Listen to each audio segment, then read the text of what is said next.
Right, we're now ready for the second of our ladies semi-finals.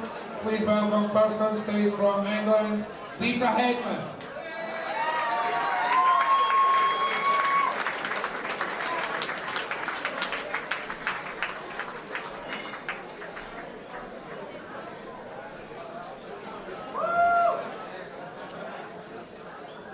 Her opponent, also from England, Zoe Jones.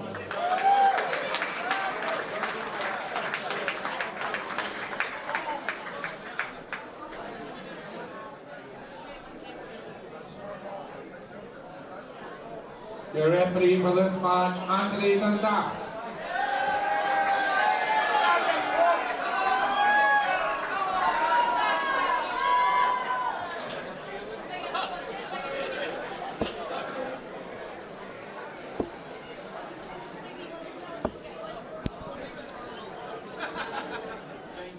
Hello ladies and gentlemen, we are back now for the second semi-final of the Scottish Open Ladies Darts. We have Hedman and Zoe Jones playing.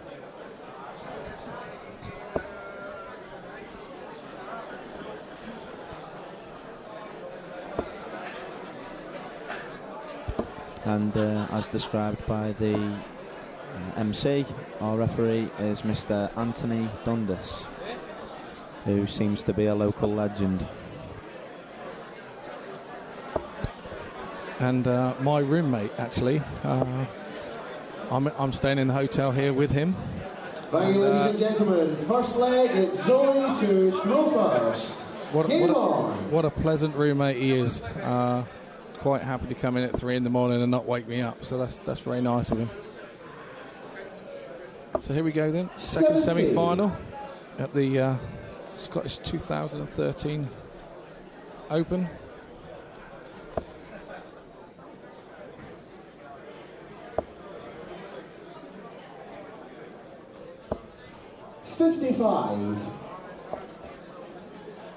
Dita, who most of us will know, plays at County Darts in Oxfordshire. 41. And Zoe playing her darts at Worcestershire.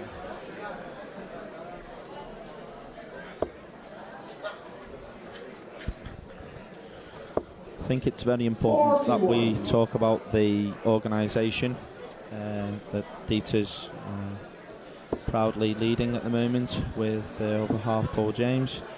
The Ladies Darts organisation are very proud about the ladies game, and they're obviously looking for some female members to join up. The website is allthews.ladiesdartsorganisation.com. 22.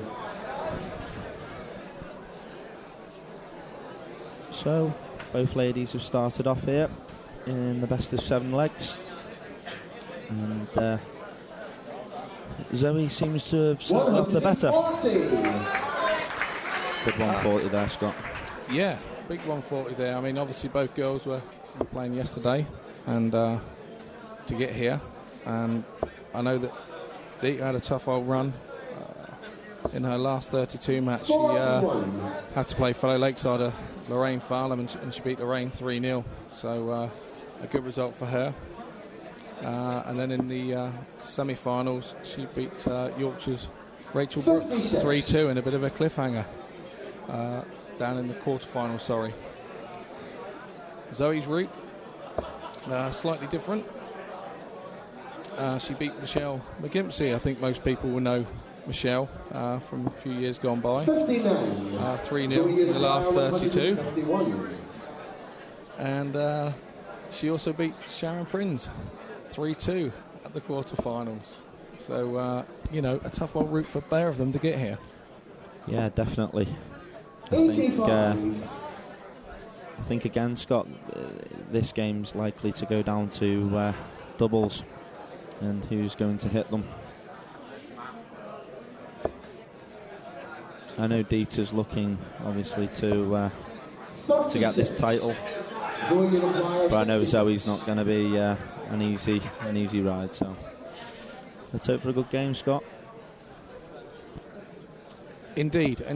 We forget that Zoe is such a young lady. Yes, that's game shot. And the first leg, Zoe Jones. With a huge amount of experience through. She had an international career, obviously, with the youth and did really, really well, winning all sorts of Europe things and World Cup. So she is not the inexperienced lady that you would think for her slender years. She's been playing quite a long time now.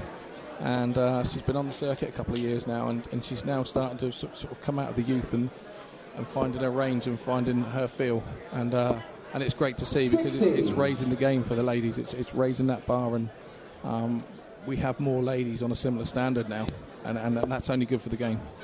Yeah, I totally agree. I mean, you've only got to look across, the ladies' game, and there's quite a few youngsters coming through. You've got Zoe Jones. You've obviously got, Fallon Sherrock, Josie Patterson. There's a variety of good youth coming through, and I think the game's only going to get better. So like I said before, to all the women, please join the LDO, the Ladies Darts Organisation, and back the ladies' sport. Just as we talk up the great standard there, commentators curse, Zoe jumps up and hits 3. And give the crowd, give the little crowd a wave there with that. That was hide under her fringe a little bit, but she waved at everybody as she hit her 3 there.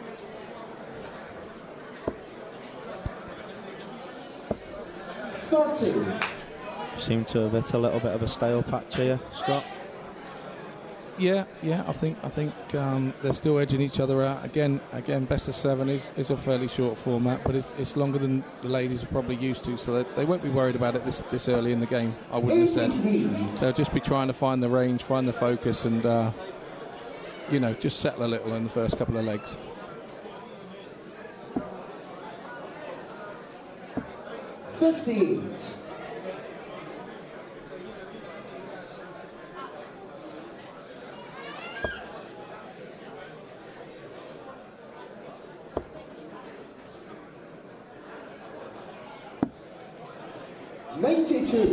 Lovely last start there, Scott.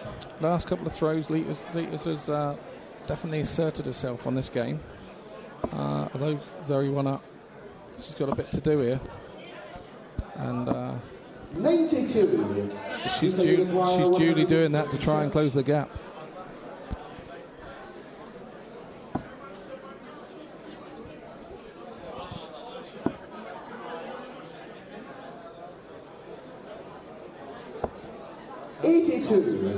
Yeah.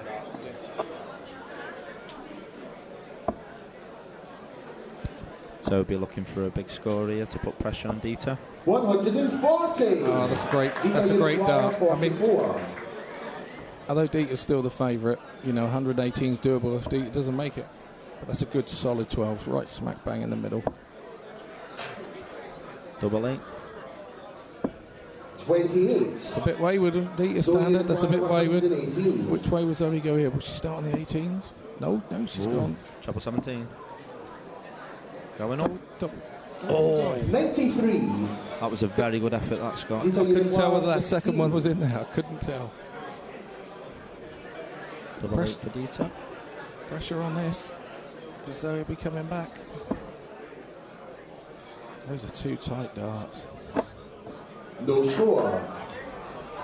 This is a chance. Zoe, you require 25. If you're gonna beat Dita Hedman, you have to take these chances. Double 4 for a 2-0 lead, Scott. 21. She's let her off that. She's let her off the hook. 16. But indeed, Dita had let Zoe off, in fairness, because she was 200 in front at one point. Yeah. Yes, that's game shot. And the second leg, Dita Hedman. Third leg, Zoe to throw first. Game on.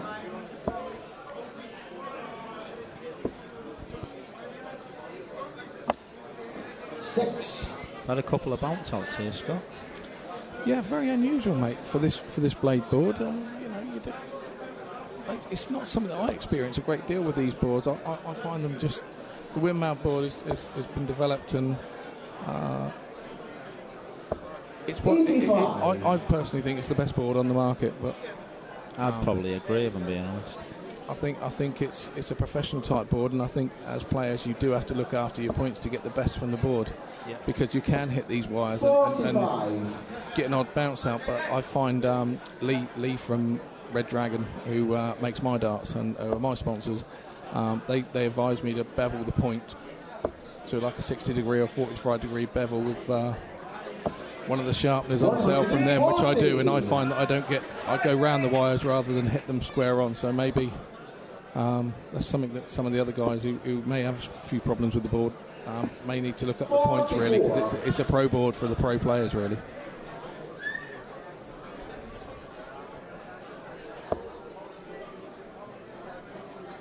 The wires are considerably thinner now, Scott, compared to what they used to be. 100. Well, yeah, I would agree with that. I mean, the technology moves on no matter what sport, walk of life that we're doing. 60. Dieter has quite a lengthy advantage here in terms of the scoring, Scott. I'm definitely going to predict Dieter will take this leg. 100. So he really needs a big score here. I think when you miss a few darts at a double and lose a leg that you shouldn't have done like Dieter does, I think you come back with a little bit more vigour. Jamie, I think you come back more determined to make sure that it doesn't happen again. And rather than throw it at the doubles a little bit lighter and thinking, oh, is it going to go in? I think you come to it going, actually, mate, you're going in. You're leaving my hand and you're going in. And you need to be a little bit more positive. That's a strange decision there for Dieter to stay up there on the 20s, to be fair.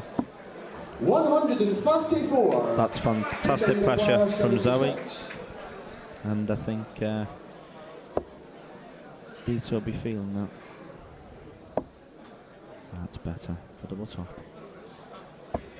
36. Chance for Zoe. Zoe. Require 152. It's a big shot, mate. It's a big shot and it's a big chance. And 9. Dieter, you require 40. I think it needed a little more pressure than that. Looking for tops for 2-1. Yes, that's game shot. On the third leg, Dieter Hedman. Fourth leg is Dieter to throw first. Game on.